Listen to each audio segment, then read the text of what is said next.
Si vous êtes un homme, vous avez probablement déjà connu cette situation. Vous faites l'amour, vous vous rendez compte que votre excitation est à un niveau trop élevé alors que vous aimeriez que le rapport dure plus longtemps, et donc la solution logique c'est de faire une pause pour faire redescendre votre excitation.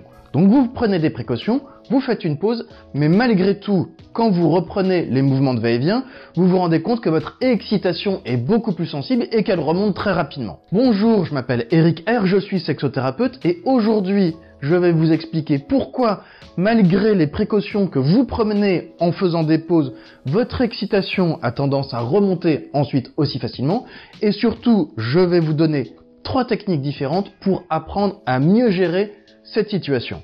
C'est parti. Technique numéro 1, déjà évitez de vous retrouver volontairement dans cette situation.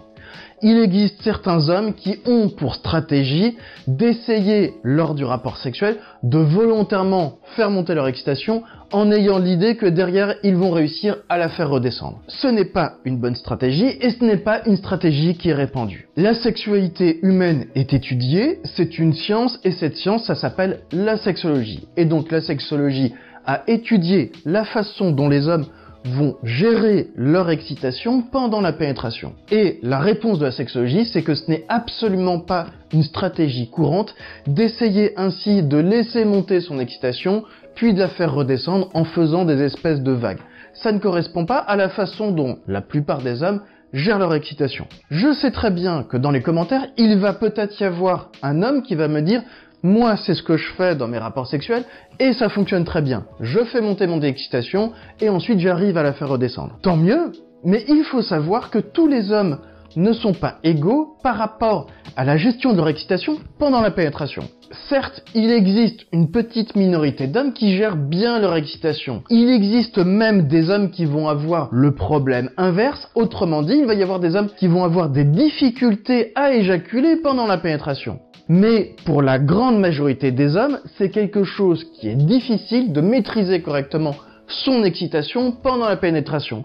Et donc, la très grande majorité des hommes va prendre des précautions et la très grande majorité des hommes ne va pas volontairement se rendre vers un niveau d'excitation élevé tant qu'ils ne sont pas satisfaits de la durée de la pénétration. Une autre erreur de stratégie relativement répandue, c'est d'essayer d'avoir une excitation haute tout au long du rapport sexuel. Pour mieux vous faire comprendre, je vais vous expliquer la façon dont certains hommes se masturbent.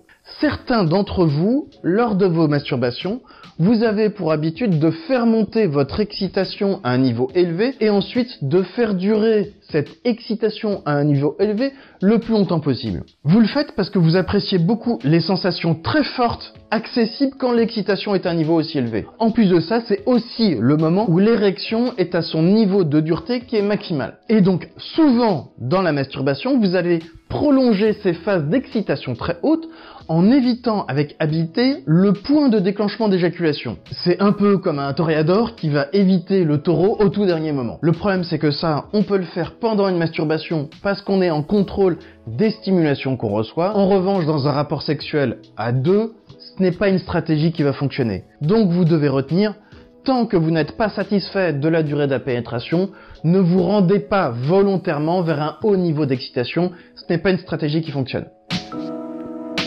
Technique numéro 2. Vous devez prendre une pause suffisante. Alors je sais très bien que prendre une pause suffisante, pour vous, ça vous semble évident. La raison pour laquelle vous avez fait une pause, c'est parce que votre excitation était très haute, probablement que vous n'étiez pas très loin du seuil de déclenchement d'éjaculation. Et donc, vous faites une pause, vous arrêtez les mouvements, vous faites redescendre votre excitation. Simplement, pour certains d'entre vous, vous allez faire l'erreur suivante. C'est que vous allez faire une pause que vous allez considérer comme étant suffisante, alors que ça ne sera pas le cas. Si vous faites une pause trop courte, vous allez reprendre des mouvements de va-et-vient, votre excitation va faire un bond monstrueux vers le haut, et là, vous allez avoir le sentiment que votre corps est déréglé. Vous allez vous dire, je ne comprends pas, j'ai pris des précautions suffisantes, et pourtant mon corps refuse de m'obéir, c'est signe qu'il y a un problème dans mon corps. Pour que vous puissiez être sûr d'avoir pris une pause suffisante, je vais vous donner un point de repère. Vous allez faire redescendre votre excitation suffisamment bas, et suffisamment bas, ça veut dire suffisamment bas pour que votre érection commence à se ramollir. Quand votre érection commence à perdre de sa dureté, à ce moment-là, c'est le point de repère que vous allez pouvoir utiliser pour vous dire que vous avez vraiment fait redescendre votre excitation. Je ne dis pas que vous devez perdre complètement votre érection, je ne dis pas non plus que vous devez aller jusqu'au seuil de ce qu'on appelle la demi-molle, mais simplement, vous devez sentir que votre érection commence à perdre de sa rigidité. Quand vous êtes à ce point-là, c'est un point de repère que vous pouvez utiliser et qui vous indique que oui, vous avez fait redescendre suffisamment bas votre excitation. Petite remarque, quand vous faites ça, il est possible que vous fassiez redescendre votre excitation un peu trop bas et que vous perdiez votre érection.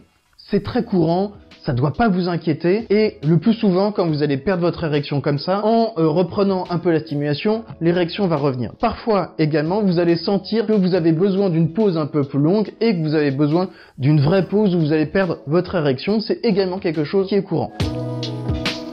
Technique numéro 3, être très prudent quand vous reprenez les mouvements de va-et-vient. À la fin d'une pause, je le sais très bien, vous êtes souvent impatient de reprendre les mouvements de va-et-vient. Et probablement que votre partenaire, elle aussi, est impatiente que les mouvements reprennent. Mais l'erreur à ne pas faire, c'est de ne pas reprendre des va-et-vient trop rapides, par exemple en utilisant le même rythme que celui que vous utilisiez avant la pause. Ce qu'il faut savoir, c'est qu'au moment de cette pause, votre corps est dans un état qui est un peu différent. Votre corps n'est pas dans le même état que celui dans lequel il était au début du rapport sexuel. Pour vous expliquer pourquoi votre corps est dans un contexte différent, je vais faire une pause théorique. Dans votre corps, la montée de votre excitation, c'est déclenché par votre système nerveux. Et plus exactement, c'est déclenché par le système nerveux autonome, autrement dit, la partie de votre système nerveux qui gère toutes les fonctions automatiques dans votre corps. Par exemple, le battement de votre cœur, c'est quelque chose qui est automatique. Vous n'avez pas besoin de réfléchir à faire battre votre cœur et vous ne pouvez même pas choisir de ralentir ou d'accélérer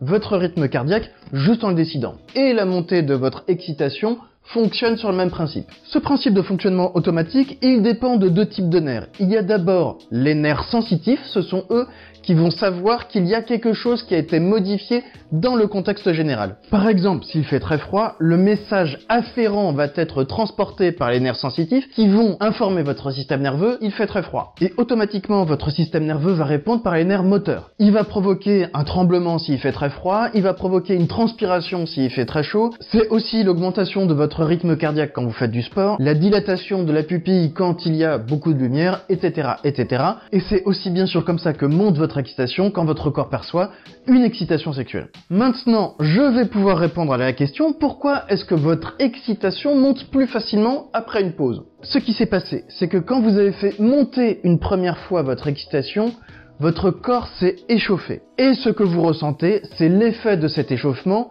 même si dans cette situation-là, c'est un effet indésirable. Si vous faites une course à pied, avant le sifflet de départ, vous allez vous échauffer. Et cet échauffement, il ne va pas uniquement préparer vos muscles. Il va placer votre système nerveux dans un état d'alerte pour que votre corps soit prêt à réagir plus vite. C'est un effet qui a été démontré par différentes études scientifiques. L'échauffement accélère la vitesse de réaction de votre système nerveux. Et donc, même après une pause, comme votre excitation est déjà montée une fois, votre système nerveux est en alerte et donc il se prépare à réagir beaucoup plus vite et beaucoup plus fort à la prochaine stimulation sexuelle que vous allez recevoir. C'est donc la raison pour laquelle il est parfaitement normal de devoir prendre beaucoup de précautions quand on reprend les mouvements de va-et-vient après une pause. Maintenant, quand vous reprenez les va-et-vient après une pause, les précautions à prendre. Précaution 1, quand vous reprenez les va-et-vient, utilisez un rythme lent. Alors, un rythme lent, ça ne veut pas dire grand-chose. Pour vous donner un point de repère, vous allez pouvoir caler votre rythme sur votre respiration en utilisant une respiration lente. Exemple.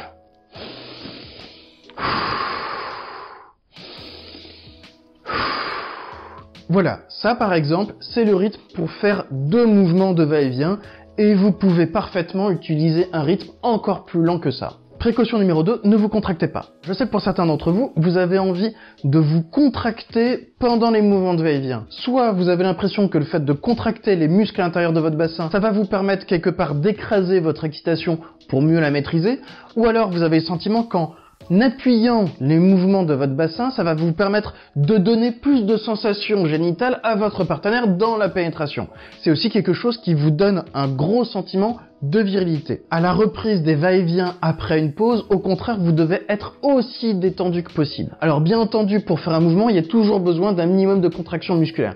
Si je veux bouger mon bras, j'ai toujours besoin de contracter un minimum mon biceps. Mais ensuite, je peux le contracter le moins possible, autrement dit, essayer d'avoir un mouvement le plus détendu possible, ou alors je peux essayer de forcer et d'avoir des moments qui vont être très intense.